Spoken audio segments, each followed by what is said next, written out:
Ուզում եմ հիշեցնել, որ ուժեղ Հայաստանը դիմել է այս ընտրությունները անվավեր ճանաչելու դիմումով կենտրոնական ընտրական հանձնաժողովին եւ ապացույցների հիմնավորումների այն ծավալը, որ ներկայացվել է, ցանկացած ժողովրդավարական երկրում բավարար կլիներ, որ 3 անգամ ընտրությունները չեղարկվեն, որովհետեւ մենք տեսել ենք, որ ունեցել ենք մեր երևի 21-րդ դարի պատմության մեջ ամենախայտառակ ընտրությունները հսկայական քանակությամբ խախտումներով, բռնաճնշումներով, ձերբակալումներով, իշխանության կողմից մասսայական ընտրակաշառքներով իդեպ, որոնք բաժանվել են ակնառու բոլորիս աչքի առաջ, ինչպես օրինակ վարորդների այսպես ասած իրավունքները վերականգնելու գործողությունը, որը պաշտոնական դիրքի չարաշահման բացահայտ դեպքեր իդեպ օրենսդրությամբ դա նախատեսված է, պատիժադրամար նախատեսված, բնականաբար այդ պատիժը ոչ մեկ չի ստանալու, բայց մենք ակնկալում ենք, որ այս քվեարկությունը պետք է ամբողջությամբ չեղարկվի, նոր քվեարկություն նշանակվի։ Ես զարմանքով հայտնաբերել եմ, որ իշխանության թևից էլ որոշ մարդիկ սկսել են դրա մասին խոսալ, իհարկե իրենց տրամաբանությամբ, որ ընտրակաշառքներ են եղել, ուզում ասեմ հետևել, եթե համոզված եք, որ դա այդպես է եղել, առավել ևս հավելյալ պատճառ գոյություն ունի, որպեսզի քվեարկությունը չեղարկվի, մենք գնանք նոր քվեարկության, բայց պետք է ասել նաև հետևյալը, նոր քվեարկությունը չպետք է իր ձևով կրկնի նախորդ քվեարկությունը, այլապես մենք անընդհատ կստանանք նույն խայտառակ արդյունք։ Պետք է վերջո իրավակարգը Հայաստանում վերականգնվի։ Հսկայական քանակությամբ մարդիկ բերման են ենթարկվել, ձերբակալվել են, բաց են թողվել եւ այլն։ Իրականում այն իրական քրեական գործերը, որոնց մասին խոսք է գնում, դրանց թիվը այդքան մեծ չի, այսինքն ցանկացած ընտրության համամասնական թիվը։ Եվ մեզ պետք է գնալ նոր ընտրությունների, որպեսզի մեր ժողովրդի մոտ վստահություն ընդհանրապես ընտրությունների ինստիտուտի նկատմամբ վերականգնվի։ Ես ես հիշեցնեմ նաև, որ Փաշինյանը նոր էր եկել իշխանության, պարբերաբար հայտարարում էր նրա մասին, որ այլևս Հայաստանում երբևիցե ընտրություններ չեն կեղծվելու, որ Հայաստանում ընտրությունները այսուհետև պետք է օրենքի տառին եւ ոգուն համապատասխան անցկացվեն եւ այլն։ Ես կարծում եմ այսօր այն օրն է, որ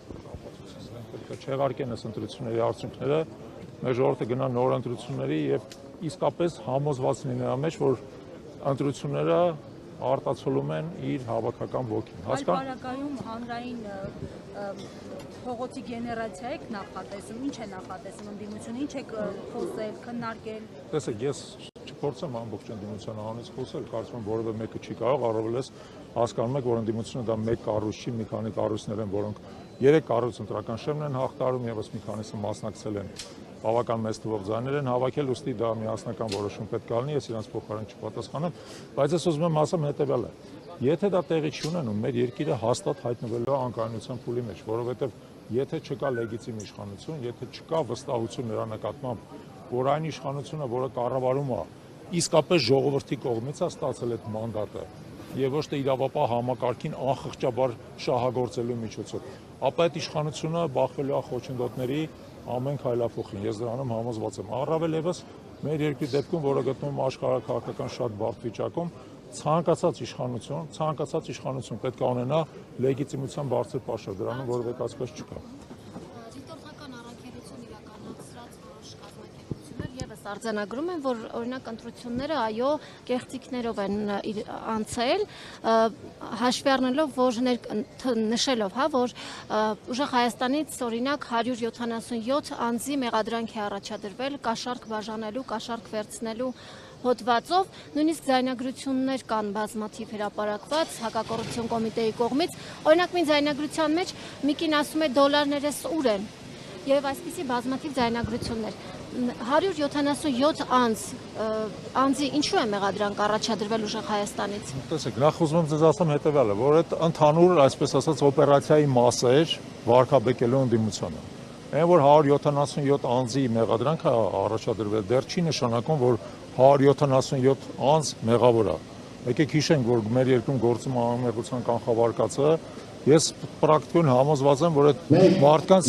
չնչին մասն է իրականում, որ ի վերջո մեղավոր կճանաչվի։ Չեմ բացառում, որ եղել են ընտրակաշառքներ եւ ավելին ձեզ ասեմ, դատապարտում եմ ցանկացած ընտրակաշառք եւ համոզված եմ, որ ցանկացած ընտրակաշառք եւ առաջարկող եւ ստացող պետք է ի վերջո դատապարտվի։ Բայց նորից ուզում եմ ձեզ ասեմ հետեւյալը. երբ որ քննչական կոմիտեն խախտելով անմեղության կանխավարկածը սկսում է ձայնագրություններ հրապարակել, փորձելով այդպիսի տպավորություն ստեղծել, Դուք լրագրողները առնվազն այդ տպավորության տակ չպետք է կանգնեք։ Ի վերջո պետք է այդ գործերով սպասել նրան, երբ որ դատարաններում այդ գործերը կքննվեն եւ կպարզվի։ Օրինակ, տվյալ ձայնագրության մեջ ինչի մասն է խոսակցությունը։ Այդ ձայնագրությունը արտահայտում է իրական խոսակցությունը, թե ասենք մոնտաժը, թե կեղծածա, որը բազմաթիվ են եղել, իմ հետ անձամբ տենց դեպք է եղել։ Դուք ասում եք, որ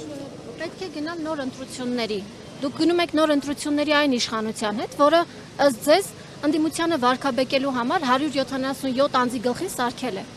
Ինչպես եք գնում այդ Մենք ուրիշ իշխանություն չունենք։ Մենք ուրիշ իշխանություն չունենք։ Բացատրեմ ձեզ, որովհետև եթե երկրորդ անգամ մենք գնանք ընտրությունների,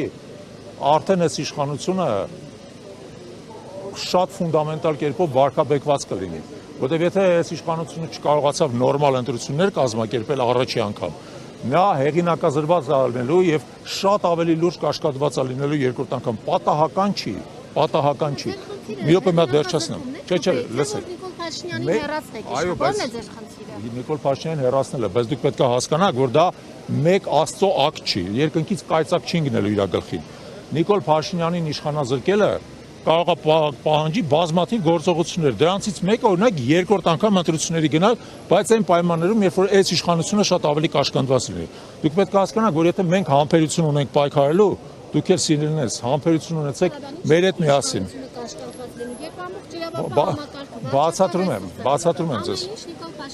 Որովհետև եթե առաջի անգամ այդ ամեն ինչ իր ձեռքում էր, բայց չստացվեց, երկրորդ անգամ նույն իրավապահ համակարգը, շատ մարդիկ, որոնք օժանդակել են այս իշխանությանը, շատ մարդիկ, որոնք ապօրինություն են արել, երկրորդ անգամ կարող է հրաժարվել։